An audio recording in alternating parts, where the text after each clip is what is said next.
My day took a sharp, unsettling turn when my daughter, who had left for her field trip earlier with excitement, came home in tears far earlier than expected. She was supposed to be at the theme park with her classmates, so seeing her return so soon, visibly upset, left me both confused and concerned. I gently asked what had happened and how she ended up back so quickly. Between sobs, she explained that she had been sent home in a car driven by none other than her father, my husband. The revelation stunned me, prompting me to call him immediately, desperate for an explanation. But before I could get any answers, the call ended abruptly, only deepening my frustration and confusion.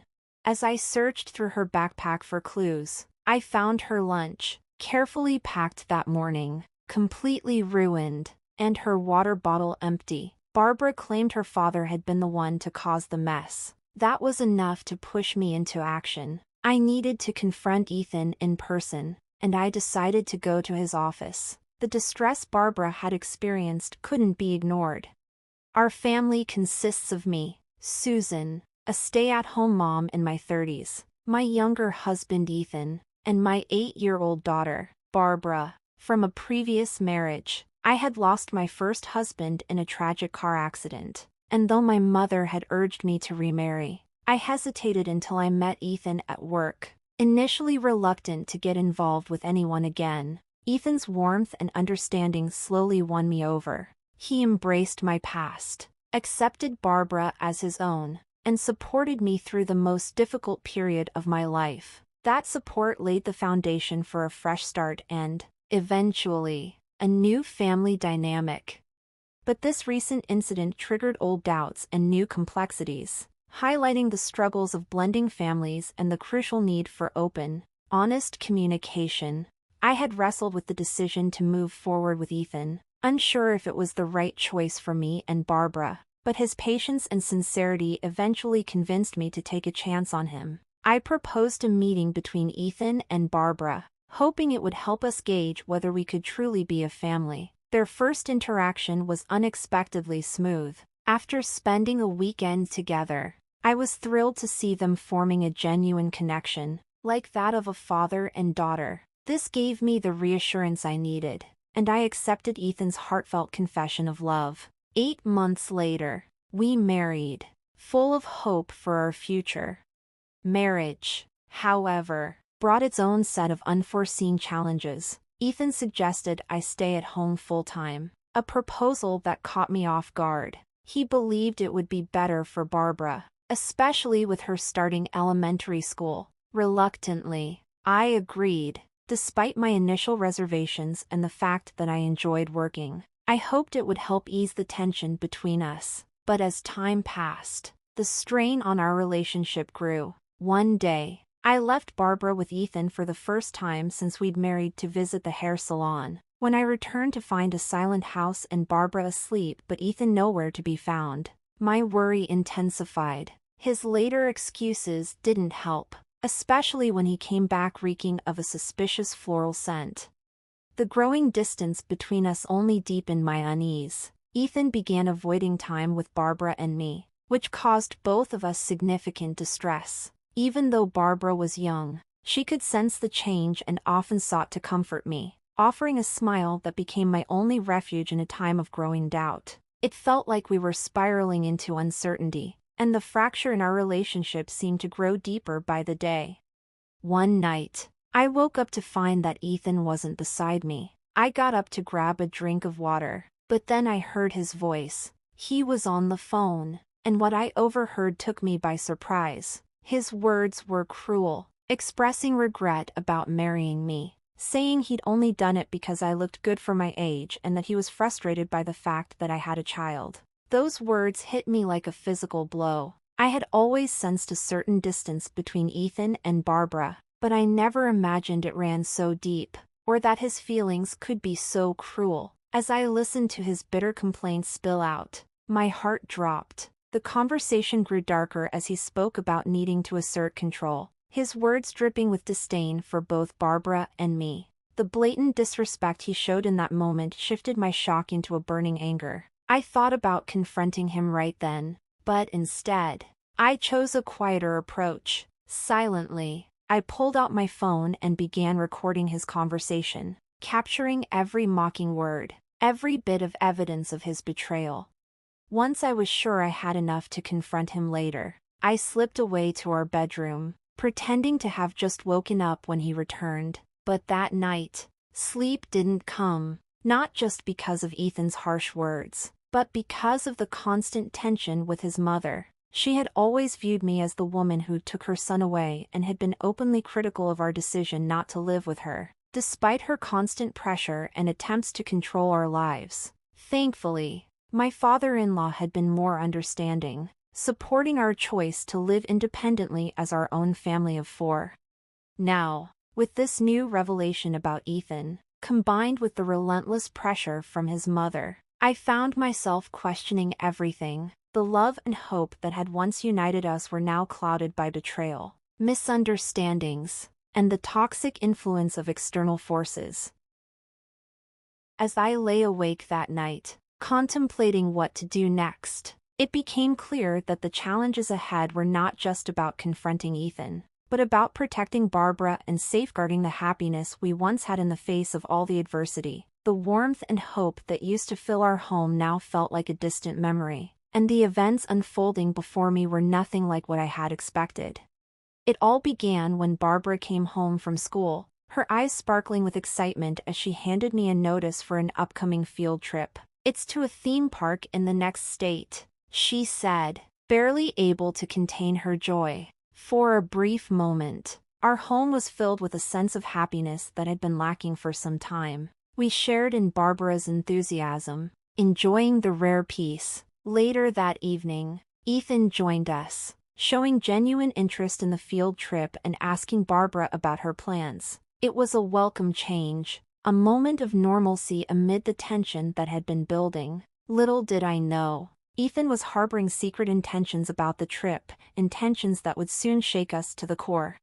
Ethan's late nights had become a regular occurrence, and he seemed unusually cheerful. When he came home, he waved off my concerns with vague answers. I noticed the familiar scent of body soap on him again, but I chose to brush it off, telling myself it was nothing. My focus shifted back to Barbara, making sure she was excited and ready for the field trip. The night before her trip, Ethan announced he'd be leaving for work early the next day, which struck me as odd, but I didn't dwell on it. My attention quickly returned to Barbara, making sure she was prepared for the big day ahead. However, just 4 hours after Barbara had left for her trip, I was startled by the sound of the door opening. To my shock, there stood Barbara, tears streaming down her face. The joy she had carried with her that morning was now replaced by distress. "I don't want to go," she sobbed, leaving me utterly confused. How could she have returned so quickly, and why was she so upset? Through her tears, Barbara explained that she had been sent home in a car, dropped off right in front of our house. To my astonishment, the driver was Ethan.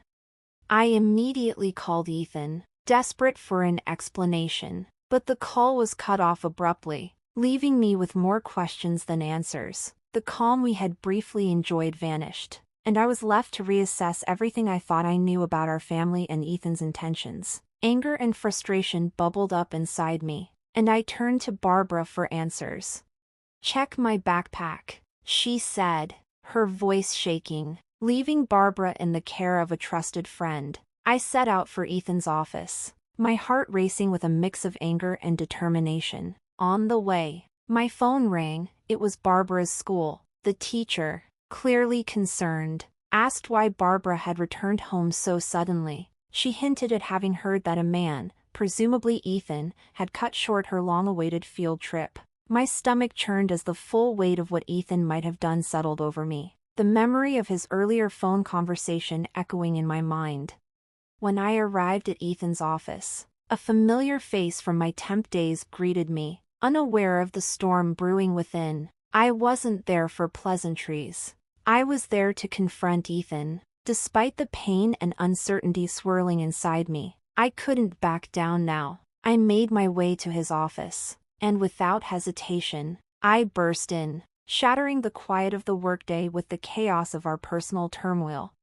Ethan, caught off guard, tried to brush me off, but I wasn't having it. I made it clear that I wasn't leaving until we dealt with this, no matter how uncomfortable or embarrassing it was. His attempt to dismiss me only made my resolve harder. I was ready to make his actions known, even in front of his colleagues, if it came to that. As the tension in the room mounted, my former manager, sensing the confrontation, stepped in and offered to mediate. I seized the opportunity, using it as a chance to directly question Ethan. "Why did you send Barbara home?" I demanded, pushing him to explain the inconsistency of his actions and the distress they had caused. Ethan stammered, trying to paint his interference as an act of concern, but I wasn't buying it. I had seen the truth unfold with my own eyes, and I had proof. With the recording of his earlier conversation still fresh in my mind, I made it clear I wasn't going to let him spin this any longer. The office had become the perfect stage for me to expose his lies. I could feel the weight of the moment, the truth about to come crashing down, in front of everyone, with no more room for excuses. I was ready to reveal Ethan's betrayal. The situation had reached a tipping point, the truth poised to be laid bare, for Barbara's sake, and for mine. I wasn't going to let Ethan escape this. With a mix of anticipation and resolve, I made the decision to play the recording. As the recording played, Ethan's facade remained intact, but the shock and disbelief from his colleagues were palpable. His words, cruel, dismissive, and unrepentant, filled the room, and the truth of his betrayal hung in the air. Ethan quickly attempted to deflect, claiming he was merely discussing a friend's issue, but his flimsy explanation fell apart as I pointed out that Barbara wasn't even part of the conversation. There was no room left for him to hide. His defense crumbled, and the reality of his actions settled over him, shifting his demeanor from confident to defensive. In a last-ditch effort, Ethan tried to shift the blame onto his mother, claiming he was simply following her instructions. While the revelation about his mother's involvement shocked me, it did nothing to absolve Ethan of his responsibility. His actions were his own, and no amount of shifting blame would change that.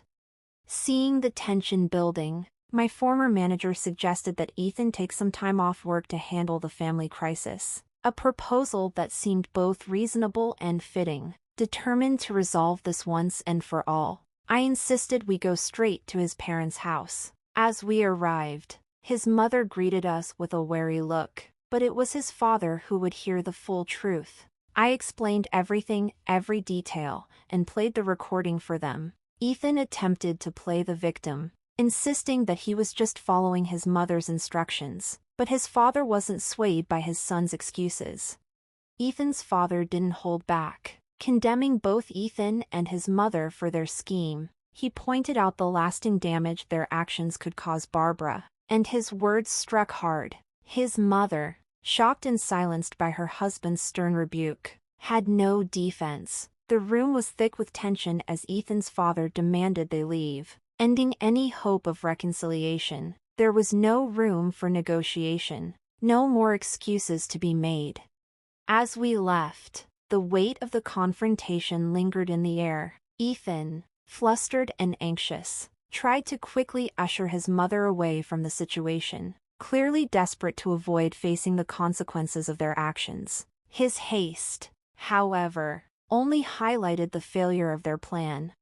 This day marked a critical turning point, one that exposed the depth of the deceit within Ethan's family and set the stage for the difficult decisions ahead. With a sense of clarity and determination, I knew there was no turning back. The weight of Ethan and his mother's manipulations had shattered the fragile foundation of our family, and there was only one path left for me. In a heated exchange, when Ethan tried to justify his presence at Barbara's school trip, his excuses faltered, and I could see the reality setting in for him. Divorce seemed inevitable, the only option to free Barbara and me from the toxic grip of his family. Ethan, taken aback by my decisiveness, was finally confronted with the full weight of his actions. His and his mother's refusal to accept Barbara and me had led them to this point, their expulsion from the family home. A direct consequence of their own cruelty. It was a tragic end to their misguided attempts to control our lives. As I left my in-laws' house, my thoughts turned to Barbara and making sure she was okay amidst the chaos that had unfolded. I explained everything to my parents, seeking their support, and consulted with a lawyer to begin the divorce process. The decision was clear: I had to move forward for the sake of our future. I informed Ethan that the divorce papers were on their way and that I intended to seek alimony. I made it clear that if he wanted to contest it, he was more than welcome to try. The divorce proceedings moved quickly. The court granted me a significant alimony settlement, a step that felt like a necessary closure. As for Ethan's mother, her attempts to shift the blame and insult me backfired. When she tried to manipulate the situation further, I stood firm, shutting down her accusations with confidence. It was the last time I allowed her to disrupt our lives. I blocked her from contacting me, cutting off any remaining ties to the toxic influence she had tried to impose.